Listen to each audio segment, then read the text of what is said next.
oṣù ọ̀ṣọ̀rẹ́ rẹ títí fẹ́gbẹ̀rún oṣù kò ní kó má padà yàn jẹ. Ẹ̀yin ò kọ́ mi ẹ̀rọ dà sílé ẹ̀ṣin. Alágbára ayé àtọ̀. Fẹ́ kọ́ mi ẹ̀ṣin dà sílé ẹ̀rọ ẹ̀sọ́. Ẹni lò ní ẹ̀kọ́ àwọn tó ṣàná. Torí ikú owó tẹ̀ ń wá. Ìgbàlódé bá ń lọ báwo ló sì rẹ̀ ní ẹ̀dá òjì lójú rẹ̀ sọ̀rọ̀. Ọlọ́jọ́ díẹ̀ láyé mọ́kànlọ́kàn.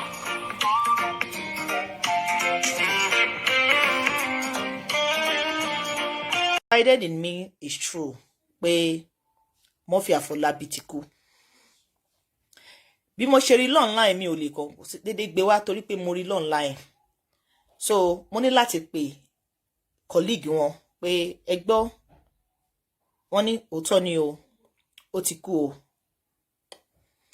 Gbogbo ẹ̀yin tí ẹ ń wò mí, ẹ rí picture bàbá kan tí mo gbé sẹ́gbẹ̀ẹ́ Murphy Afolabi tí wọ́n dolóògbé lé ní lánàá, àná lọ́ní wọ́n ti kú alẹ́ àná. Bàbá yẹn náà, àwọn náà máa ń ṣe Yorùbá film. Bàbá yẹn náà kú lánàá. Bàbá tẹ́ ń rí picture wọn lẹ́gbẹ̀ẹ́ Murphy Afolabi. Ẹni tó bá ń wo Yorùbá film dáadáa, bọ̀ Abẹ́òkúta campus ni bàbá yẹn. Ádà kí bàbá yẹn ṣe olórí ẹbí, ọkọ ṣàfà, ọkọ ṣe ẹ̀gbọ́n èèyàn. Bọ̀ nínú ẹni tó bá ń wo Abẹ́òkúta movie tàwọn Mr. Latin, Adekola, bàbá tó wà lẹ́gbẹ̀ẹ́ Murphy yìí, bàbá yẹn kú ní àná, Murphy kú ní èní nínú tampan ní Nollywood Yoruba actor. So ìyẹn túmọ̀ sí pé ní ọjọ́ tèní inú ọ̀fọ̀ ni wọ́n máa wà. Wọ́n ní ikú ó tó ṣe wáàsí fún ẹni tó bá ń hùwà búburú àtẹni tó bá ń hùwà dáadáa. Òun ló jẹ́ kí a gbé wá ká ṣe awareness fúnra wa. Week May 5 ló ṣe birthday 49 ló pé 49. Àwọn èèyàn kí wọn happy birthday. Fọ́tò tó fi ṣe photo shoot birthday wọn, òun làwọn èèyàn fi ṣe RIP fún wọn lénìí. Àfikún yọ̀ wọ́n o, ṣùgbọ́n a fi ń gbórúkọ Ọlọ́run ga nítorí gbogbo wa pátá la wọ agbádá ikú. Àtọmọdé àtàgbà tó bá ti dé bus stop ẹ wà bọ́lẹ̀. Inú ọkọ̀ tí Elédùmarè kó gbogbo wa sí, inú ọkọ̀ láwa o. Tó ní kálukú bá dé bus stop ẹ wà bọ́lẹ̀. Ikú wáàsí la fẹ́ fi ṣe fúnra wa. Gẹ́gẹ́ báwọn onímọ̀ ti sọ, it's not rumor, it's not pranks, and it's not April Fool. May lawa sì lè pray. Murphy Afolabi wọ́n jọ́ lọ́hùn nípè. Wọ́n dẹ̀ break news yẹn. Lọ́sàn-án yìí kò tí lè ju 1 hour lọ tó break news yẹn. Ìyẹn tó bá tiẹ̀ tí tó 1 hour. Bàbá tẹ́ ń wò lẹ́gbẹ̀ẹ́ Murphy Afolabi náà ti dolóògbé lánàá nínú Nollywood.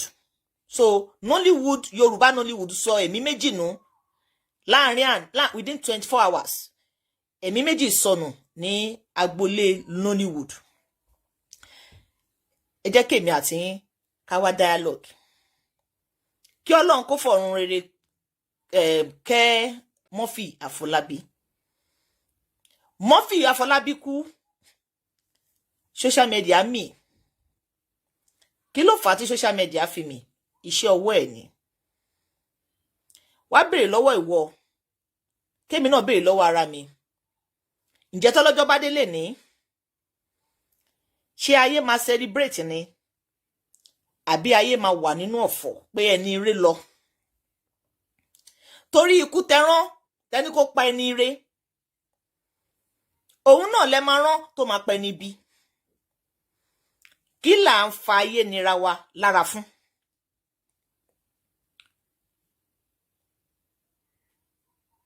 Murphy Afolabi ṣe birthday ní last week. Ó sì post sórí Facebook ẹ̀ ní àná. Ìyẹn ọ̀gbẹ́ni Murphy Afolabi tí wọ́n dolóògbé lénìí. Tẹ́ bá type Murphy Afolabi lórí Facebook, profile wọn, aṣọ white lọ́wọ́. Ó sì post sórí Facebook ẹ̀ ní àná, ní èní, gbogbo wa ń tẹ RIP. Tala mọ̀ tí kú kàn. kò dìgbà téèyàn bá kú ká tó mọ value èèyàn, kò dìgbà téèyàn bá kúrò nílé ayé ká tó má ṣẹ̀ṣẹ̀ máa mọ̀ pé a lose áńgẹ́lì.